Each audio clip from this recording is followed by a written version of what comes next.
கர்த்தருடைய பரிசுத்த நாமத்துக்கு மகிமை உண்டாதாக. இந்த நாளில் நம்முடைய தியானத்துக்குரிய வேத பகுதி சங்கீதம் 32 அதிகாரம் 7வது வசனம் 8வது வசனம். நீர் எனக்கு மறைவிடமாயிருக்கிறீர், என்னை நீர் இக்கட்டுக்கு விலக்கி காத்து இரட்சணிய பாடல் என்னை சூழ்ந்து கொள்ளும்படி செய்வீர்.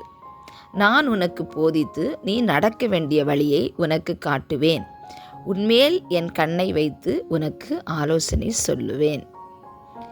இந்த வசனங்களில் 7வது வசனம் 8வது வசனத்தையும் பார்க்கும்போது 7வது வசனம் தாவீது சொல்லுகிறதா பார்க்கிறோம், 8வது வசனம் தேவன் தாவீதிடம் சொல்லுகிறதாய் நாம் படிக்கலாம்.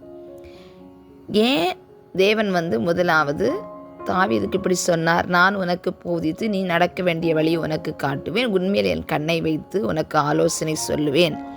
சொல்லுகிறதற்கான ரகசியம் என்ன அப்படின்னா, தாவீதுக்குள்ளே இருந்ததான ஒரு நல்ல காரியங்கள் குறித்து 7வது வசனத்திலே சொல்லப்பட்டிருக்குது. என்னென்னா, முதலாவது தாவீதுக்குள்ளே இனி வருங்காலத்திலே, இனி நிகழுகிற காலத்திலே என்னுடைய தேவன் எனக்கு எப்படி இருப்பாரா? மறைவிடமாக இருக்கிறீர் என்று சொல்லுகிறார். எல்லாம் பாசிட்டிவாக சொல்கிறார். நீர் எனக்கு மறைவிடமாக இருக்கிறீர். அதனால தான் அவர் என்னுடைய எல்லா கஷ்டங்களுக்கும் தேவன்தான் என்னை மறைவிடமாய் கொண்டிருப்பார் என்கிற ஒரு நம்பிக்கை தாவீதுக்குள்ளே இருந்ததுனால தான் வர நாட்களை குறித்து அவர் சொல்லிட்டார், நீர் எனக்கு மறைவிடமாய் இருக்கிறீர்.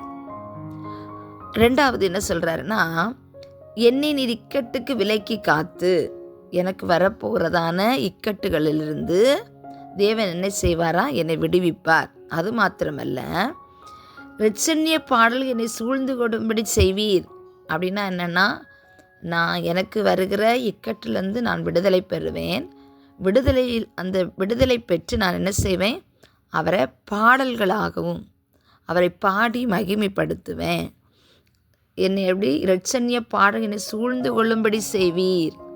எவ்வளோ அவருக்குள்ளே அந்த விசுவாசம், அந்த சந்தோஷத்தை சொல்கிறார். இரட்சணிய பாடல் என்னை சூழ்ந்து கொள்ளும்படி செய்வீர் என்று சொன்ன உடனே தான் அங்கே தேவன் சொல்கிறாரு, நான் உனக்கு போதித்து நீ நடக்க வேண்டிய வழியை உனக்கு காட்டுவேன், உன்மேல் என் கண்ணை வைத்து உனக்கு ஆலோசனை சொல்லுவேன் என்று சொல்லுகிறார்.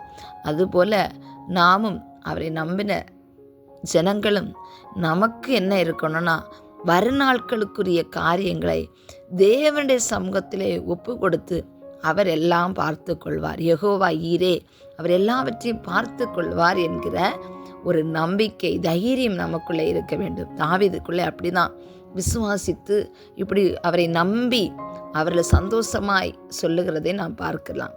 அதனால தான் தாவீதுடைய வாழ்க்கையிலே தாவீது என்னென்ன, எங்கே யுத்தம் பண்ண செல்ல வேண்டும், எங்கே அவர் அரசாள வேண்டும் என்பதை எல்லாம் யார் போதித்தார்? தேவன் போதித்தார். கர்த்தர் எல்லாவற்றையும் போதித்தார். ஏன்னா அந்த நம்பிக்கை, தாவீது தேவன் மேலே வைத்த அந்த நம்பிக்கையின் மூலமாய் எல்லாவற்றையும் கர்த்தர் சரியாய் போதித்தார். அதனால தான் ஒரு ஆலயத்தை கூடியதான அதை மாதிரி எப்படி கட்டணும் அப்படின்னும் தாவீதுக்கு தான் என்ன செய்தார்? அது போதித்து கொடுத்தார் என்பதை நமக்கு நன்றாக தெரியும். இது போல் நாமும் அவருடைய வழியில் நடந்தால், அவருடைய அவர் மேல் வைக்கிற நம்பிக்கை, வருநாட்களை குறித்துதான அந்த நம்பிக்கை அவர் மேல் வைக்கும்போது, அவர் நம்மை சரியாய் நடத்தும்போது, அதில் ஒவ்வொரு மனிதன் எவ்வளவு பாக்கியமாய் சந்தோஷமாய் எவ்வளவு ஆண்டவருக்குள்ளே கலிகூர்ந்து இருக்க முடியும். அதை பாருங்கள், தாவீது அதை அனுபவித்தார். இப்படிப்பட்ட கிருபை நமக்கும் வேணும். நமக்குள்ளே இருக்கிற பயங்கள், ஏதோ என்ன ஆகும் எப்படி ஆகும் என்று சொல்லுகிற எல்லா சந்தேகங்கள் நம்மளை விட்டு சத்துரு விதைக்கும் போது எல்லாவற்றையும் எடுத்து போட்டு இயேசுவின் நாமத்தினால் எல்லாவற்றையும் கடிந்து கொண்டு நம்ம ஜெயமுள்ளவர்களாய் வாழும்போது நம்முடைய வழியையும் தேவன் சரியாக நடத்துவார், நமக்கு போதிப்பார், நல்ல ஆலோசனை தருவார். அவருடைய சித்தத்தை செய்ய நாமும் முன் வருவோம். கர்த்தர் தாமே நம்மை ஆசீர்வதிப்பார். ஜெபிப்போம். கர்த்தாவே, மை ஸ்தோத்திரிக்கிற ஆண்டவரே, இந்த நாளிலும் அந்த வார்த்தையோடு நீ எங்களோட பேசின கிருபைக்காய் நன்றி செலுத்துகிற ஆண்டவரே. எங்களை போதித்து எங்களுக்கு நாங்கள் நடக்க வேண்டிய வழியை எங்களுக்கு காட்டி எங்கள் மேல் உடைய கண்ணை வைத்து எங்களுக்கு ஆலோசனை சொல்லுகிற எங்கள் நல்ல தேவன் எங்களுக்கு இருக்கும்போது நாங்கள் விசுவாச வார்த்தையோடு ஆண்டவர் நீர் எங்களுக்கு மறைவிடமாய் இருக்கிறீர், எங்களுடைய இக்கட்டுகளுக்கு நீர் எங்களை விலக்குவீர், எங்களை காத்து எங்களை ரட்சிப்பீர். இரட்சணிய பாடல்கள் நாங்கள் சூழ்ந்து கொண்டு நாங்கள் அதை விடுதலை பெற்றதை நாங்கள் பாட்டால் பாடி உம்மை மகிமைப்படுத்த எங்களுக்கும் நல்ல கிருபைகளை கத்த தரும்படியாக ஜெபிக்கிற ஆண்டவரே. தாவீது கருளின கிருபை ஆண்டவரே நிச்சயமாய் நீர் எங்களுக்கும் தர வல்லவராய் இருக்கிறீரே ஆண்டவரே. ஆண்டவரே இந்த நாளில் எங்களுக்கும் ஆண்டவரே வரநாளுக்குரிய எல்லா காரியங்களையும் எங்களுக்கு உணர்த்தி எங்களுக்கு சரியாய் உம்முடைய பாதையில் நடத்துகிறபடியால் நன்றி செலுத்துகிறோம் ஆண்டவரே. அப்பா, எல்லா விதமான கலக்கங்கள் எல்லாவற்றையும் உம்முடைய பிள்ளைகளை விட்டு எடுத்து போடுவீராக. இயேசுவின் நாமத்தினாலே நாங்கள் ஜெயத்தை எடுத்துக்கொள்கிறோம் ஆண்டவரே. எல்லா கனம் துதியும் மகிமையும் கத்தர் ஒருவருக்கே நாங்கள் செலுத்துகிறோம். மீட்பு மூலம் ஜெபங்கள் பரிசுத்த பிதாவே. Amen, amen. God bless you.